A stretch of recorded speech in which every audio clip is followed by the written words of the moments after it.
আজ আমি তোমাদের শোনাতে যাচ্ছি এমন এক সত্যি অভিজ্ঞতা যা আমারই এক দর্শক আমাকে নিজে পাঠিয়েছে। সে একজন ইউটিউবার, ভূত, আত্মা, প্রেত সাধনা নিয়ে ভিডিও করে ইউটিউবে। নামটা গোপন রাখছি ওরই অনুরোধে। এই গল্পটা সম্পূর্ণ সত্যি ঘটনার উপর নির্ভর, ওর নিজের চোখে দেখা ঘটনা।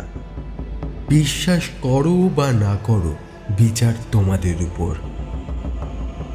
ওর কথা অনুযায়ী ঘটনাটা পশ্চিমবঙ্গের বাঁকুড়া জেলার এক গ্রামে। গ্রামের নাম কালিকাপুর। গ্রামটা ছোট, প্রতি বছর সেখানে মহাকালীর পুজো হয়। শুনেছি ইংরেজ আমল থেকেই পুজোটি হয়, কিন্তু অদ্ভুত ব্যাপার হলো এই পুজোর রাতে কেউ বাইরে বেরোয় না। কারণ গ্রামের মানুষজন বলে সেই রাতে ওরা নামে, কেউ কেউ ফিরে আসে। প্রেত সাধনা হয় বনপথের ধারে, শ্মশানের কাছাকাছি।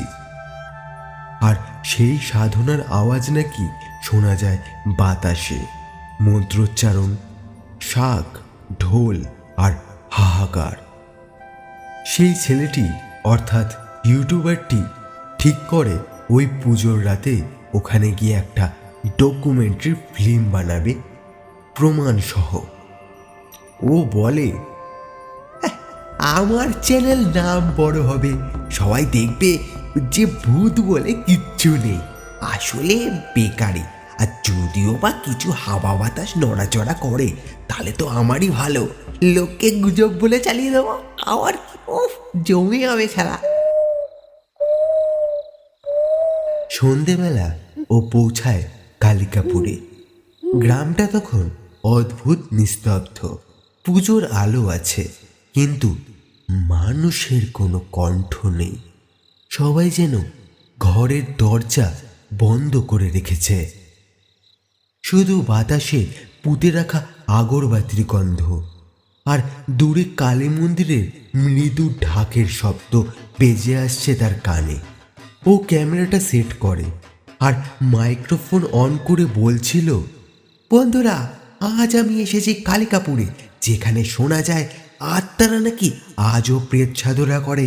তো চলো দেখা যাক আজ তোমার চোখে অথবা আমার ক্যামেরার লেন্সে কি ধরা পড়ে। ঠিক তখনই ক্যামেরার ফ্রেমের মধ্য দিয়ে এক কালো ছায়া দেখা গেল। কোনো মানুষ নয়, ভেসে যাওয়া এক অবয়ব।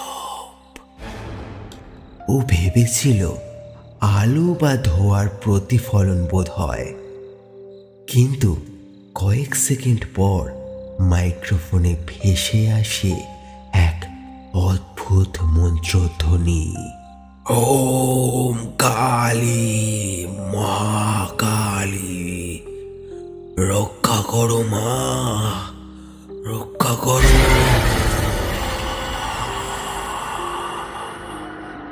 কিন্তু ওর আশেপাশে তো তখন কেউই নেই। এবার যেন তার মনে হতে লাগলো বাতাসের হাওয়া ঠান্ডা হতে শুরু করেছে। হঠাৎ ও দেখে মন্দিরের পেছনের দিক থেকে আগুনের আলো উঠছে। ও এগিয়ে গেল, দেখে তিনজন মানুষ, মুখে ছাই ভস্ম মাখা, হাতে করতি নিয়ে বসে আছে। ওদের চোখে অদ্ভুত এক গাঢ় লাল অবস্থার প্রতিফলন দেখা যাচ্ছে। আর ধীরে ধীরে ওরা তাকাচ্ছে ঠিক ওরই দিকে, কিন্তু ক্যামেরায় তো ধরা পড়ছে না। ওর পিছনে হঠাৎ ঠান্ডা বাতাসের ঝাপটা, আর ঠিক সেই মুহূর্তে ও শুনতে পেল কারো গলা, চলে যা, আজ যা, চলে যা। ও ও দৌড়ে পালায় সেইখান থেকে। রাস্তা খুঁজে পাচ্ছিল না, শুধু বাতাসে কালী মন্ত্র, ঢাকের আওয়াজ আর কেবলই হাহাকার। সে দৌড়ে পালাতে পালাতে এক টুকরো পাথরে বাড়ি খেয়ে নিচে পড়ল।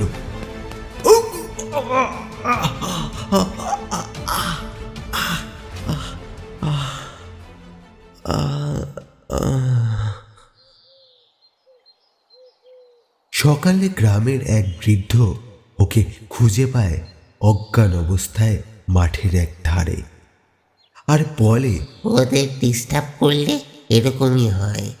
গত বছর এক ছেলেকে হারিয়েছিল আমাদের গ্রামের।